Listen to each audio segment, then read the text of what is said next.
আমাদের বাড়ি থেকে মাত্র 3 কিলোমিটার দূরে যে এত বড় একটা চড়ক মেলা হয়, না গেলে হয়তো জানতেই পারতাম না। সামনের বছরও যেহেতু আমি কোথাও চড়ক মেলায় যাইনি, তাই কালকে রাতে সবাই মিলে আমরা চলে গেছিলাম খগেনহাটের চড়ক মেলায়। সো হ্যালো এভরিওয়ান, কেমন আছো তোমরা সবাই? আজকে অনেক দিন পর আমি ব্লগ করছি। আজকেরই দিনের একটা ব্লগ ছিল যেটা আমি পোস্ট করে দিয়েছি। এটা সেদিনেরই পয়লা বৈশাখের আগের দিন রাত্রেবেলার ব্লগ। আমরা গেছিলাম খগেনহাটে চড়ক মেলায়। আমি এর আগেও খগেনহাটে চড়ক মেলায় এসছি, তবে 5 বছর আগে। আর তখন চড়ক মেলা হয়েছিল খগেনহাট হাই স্কুলের মাঠে। তো তারপর থেকে আমি আর কখনো চড়ক মেলায় আসিনি খগেনহাটে। যেহেতু আমাদের বাড়ির পাশেই হয় চড়ক মেলা, সামনের বার হয়নি, তাই ভাবলাম এবছরও হবে কিনা জানি না, যাই এবার খগেনহাট থেকে একটু ঘুরে আসি চড়ক মেলা দেখে। এখানে আসার পর আমি পুরো হয়ে গেছি, কারণ এখানে এত বড় মেলা দেখতে পাচ্ছি। মানে কি বলবো, একদিনের জন্য মেলা, যদিও কিছুক্ষণ থাকে চড়ক মেলাটা, তারপরেও এত লোক আর এত দোকান এসেছে, খুব ভালো লাগছে দেখে। আর একটা কথা তো বলাই হয়নি, এখানে ঠিক কত বছর ধরে চড়ক মেলা হয় সেটা আমার জানা নেই, তবে এখানে আমি আজকে প্রথম এসেছি চড়ক মেলায়। আর এটা হচ্ছে আমাদের খগেনহাট অঞ্চল যে আছে, অঞ্চলের পাশেই। তবে অনেকের মুখে শুনতে পেলাম যে অনেক বছর ধরেই কিন্তু এখানেও চড়ক হয়। তবে হ্যাঁ, আমাদের অনেকক্ষণ এখানে এসে দাঁড়াতে হয়েছে।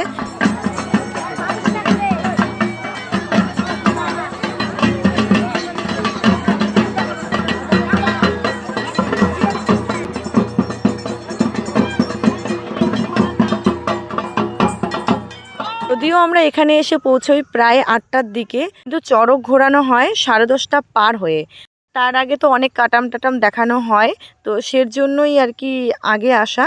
তারপরেও আমাদের একটু বেশি আগে আসা হয়েছে, কারণ আমি যেহেতু প্রথমবার এখানে এলাম, তাই সেরকমই জানতাম না যে কখন কি হয় না হয়। আর এই জিনিসটা আমার ভীষণ ভয় লাগে, পিঠ ফোড়ানো, তাই আমি চোখ বন্ধ করে ক্যামেরা ধরেছিলাম। যারা আমার পাশে ছিল তারা হয়তো দেখেছে যে আমি মুখটা ফিরিয়ে নিয়েছি, কারণ আমি দেখতে পাই না। আবার তোমরা অনেকে এটাও বলতে পারো যে ব্লগটা যখন এডিট করছিলাম তখন তো আমি দেখেছি, তাই না? তাহলে একটা কথা বলি, যখন পিঠ ফোড়ানো হয় আমি তার আগেই ভিডিওটা বন্ধ করে দিই। চুপটি করে আমি এইদিকে বসে আছি আর ওইদিকে তোমাদেরকে একটু করে ভিডিও দেখাচ্ছি। যাই হোক, পিঠ ফোড়ানোর আগেই আমি ভিডিও বন্ধ করে দিয়েছিলাম, তারপরে পিঠ ফোড়ানো হয়ে যাওয়ার পর আমি তোমাদেরকে একটু দেখিয়ে দিলাম। এদিকে বসে থাকতে থাকতেও আর ভাল লাগছে না, দাঁড়িয়ে পড়েছি, যেহেতু অনেকক্ষণ আগে এসছি, তো সেজন্যই বোরিং লাগছিল। আর এদিকে খুব ঘুমও পাচ্ছিল। অনেকক্ষণ দাঁড়িয়ে থাকলাম, আবার অনেকক্ষণ গল্পও করলাম। তারপরে আমরা ভাবলাম যে না, এখন একটু আমরা বেরোই, কিছু খেয়ে আসি, কারণ যখন চড়ক ঘোরানো হয়ে যাবে তখন আর আমরা খেতে পারবো না, যেহেতু চড়ক ঘোরাতেও এখনও সময় আছে। তাই আমরা চলে গেছিলাম দোকানে রোল খেতে। তারপর বৌদি আর আমি একটা করে রোল নিলাম, আর আমাদের ঋষিকা বুড়ি খাইলো চাউমিন, আর বাকিরা বলছে খাবে না, তো ওরা অন্যদিকে ঘুরতে চলে গেছে। তো আমরা বললাম ঠিক আছে, তাহলে তোরা ঘুরে আয়, আমরা ততক্ষণে খেয়ে নিই। দুপুরবেলা কতগুলো সবজি নিয়ে বসেছি খেতে, তোমরা আগের ব্লগে দেখেছিলে। আর আমার ভাত খাওয়া হয়নি সেই দুপুর থেকে, তাই খুব খিদেও পেয়েছিল, তাই দোকানে রোল টোল খেয়ে আবার আমরা চলে এলাম ফুচকা খেতে। কিন্তু এখানেও প্রতিটা ফুচকার দোকানে যে এত ভিড় রয়েছে কি বলবো তোমাদের। তো এখানে আর কি ফুচকা টুচকা খেয়ে এখন চড়ক ঘোরানোর টাইম হয়ে গেছে, তাই আমরা চলে এলাম আবার চড়ক ঘোরানো দেখতে। এখানে তোমরা যদি খেয়াল করো তাহলে দেখতে পারবে একটা কাকিমাকেও চড়কে আর কি ঘোরানো হচ্ছে। এটা আমার জানা নেই যে কোনো মেয়ে মানুষকে ঘোরানো যায় কি না, তবে আজকেই প্রথমবার দেখছি। খুবই ভালো লাগছে, আর মনের মধ্যে একটা অন্যরকম সাহস কাজ করছে যে হ্যাঁ, মেয়েরাও পারে।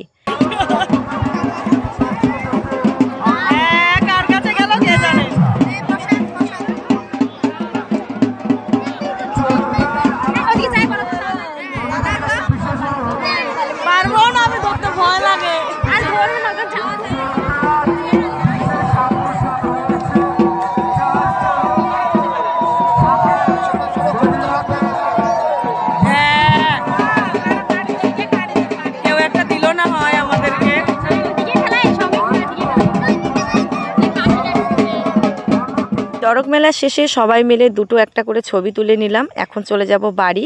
টোটো আমাদের জন্য দাঁড়িয়ে রয়েছে। তো চলো ব্লগটা এখানেই শেষ করছি, দেখা হচ্ছে পরবর্তী ব্লগে খুব তাড়াতাড়ি। সবাই ভালো থাকবেন, টাটা।